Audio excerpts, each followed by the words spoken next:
경락과 장부의 유기성과 경락이 장부의 생리적인 연장선상이 있다는 점은 명백하나 경락이 기능적으로 장부에 복속된 것으로 설명한 것은 잘못이다. 오히려 상위 개념이라고 말씀드렸죠. 사실은 장부의 허실이 해당 경맥의 허실과 일치하는 개념이 아니다. 중요하죠.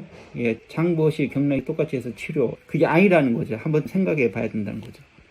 같을 수도 있고 아닐 수도 있어요. 무조건 아니라는 건 아니고요. 장부, 경락 똑같이 생각했지 한 번이라도 다르다고 생각해 보신 적 없을 것 같아요. 예를 들면 대장 정격을 운영한다고 해서 대장경의 허가 대장허를 초래할 수도 있어요. 그렇다고 해서 대장허가 대장경 허로 이어진다는 것은 전제하지 않는다는 거죠. 승격도 마찬가지고 승격이 실증이었다고 해서 경락의 실증이지 대장시 사항이었다고 규정할 수도 없다.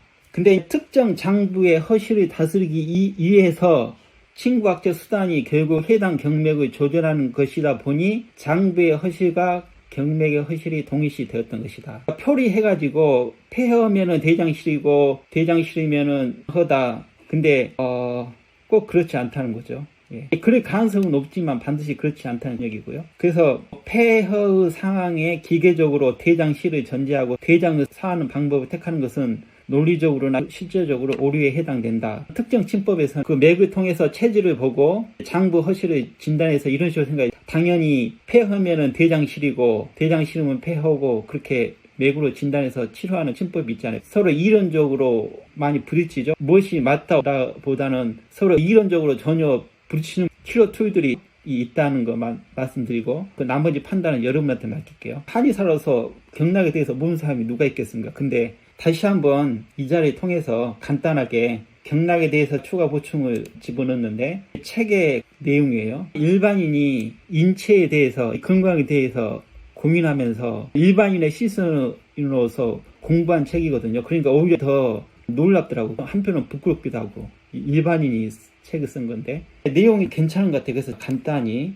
우리가 다 알고 있는 경락, 도대체 경락이 무엇인가, 몸 전체를 감싸고 있는 무용의 통로고 기혈, 음양, 오행의 정보들이 흘러다니고 오장 육부뿐만 아니라 몸 전체를 하나로 연결하고 움직이게 하는 것도 경락이고 경락이 몸의 중심이자 대부분의 네트워크 형성하는 토대이다. 우리가 너무 장상 이론에 빠져들면은 장부에 너무 치중해가지고 경락을 생각 못할 때가 있죠. 근데 경락을 보면은 상위 개념이란 어깨 환자고 바로 침 넘어 그게 다라고 생각하고 그런 적이 있었어요. 내가 최고다, 치료 잘하고 환자도 그렇게 이해하고. 근데 인체를 좀 더 유기적으로 바라봐야 여기를 보면은 일반이 이런 글을 썼다는 게 진짜 대단해요. 우리는 흔한 병을 한 장복은 기관에 국한해가지고 대부분 그렇잖아요.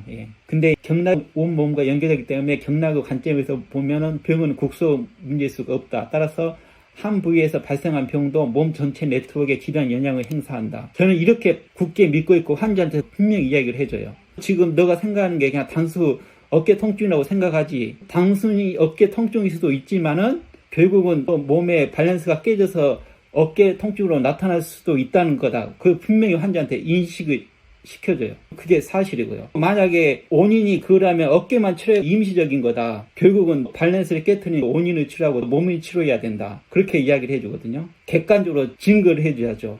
맥을 통해서는 나밖에 모르잖아요. 환자는 모르고. 근데 저는 맥을 통해서도 그림을 그려줘요. 내가 이거는 보여줄 수 없는데 정상적인 맥인데 이렇게 나와. 근데 객관적으로 보여주는 게 혀를 찍어가지고 환자한테 보여주면서 너 이런 거 이러지. 그러면 환자가 제가 말했던 이야기를 100% 믿을 수밖에 없죠. 다 맞으니까.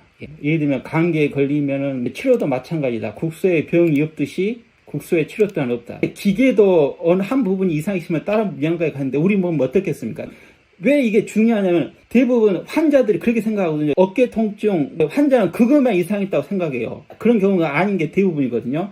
환자 오면은 말하다시피 이렇게 기입하고 그 다음에 첫 마디가 뭡니까? 어디가 아프시 오셨죠? 어디가 아프시죠? 제가 봤을 때 90%가 그렇게 하실 거예요. 근데 저는 환자가 이게 써서 주자마자 환자 폰 앞에서 덮어요. 쳐다보지도 않아요. 제가 진단해가지고 환자 아픈 데는 물어보지도 않아. 내가 진단하면서 그 환자가 모르는 부분들을 쫙 이야기를 해줘요.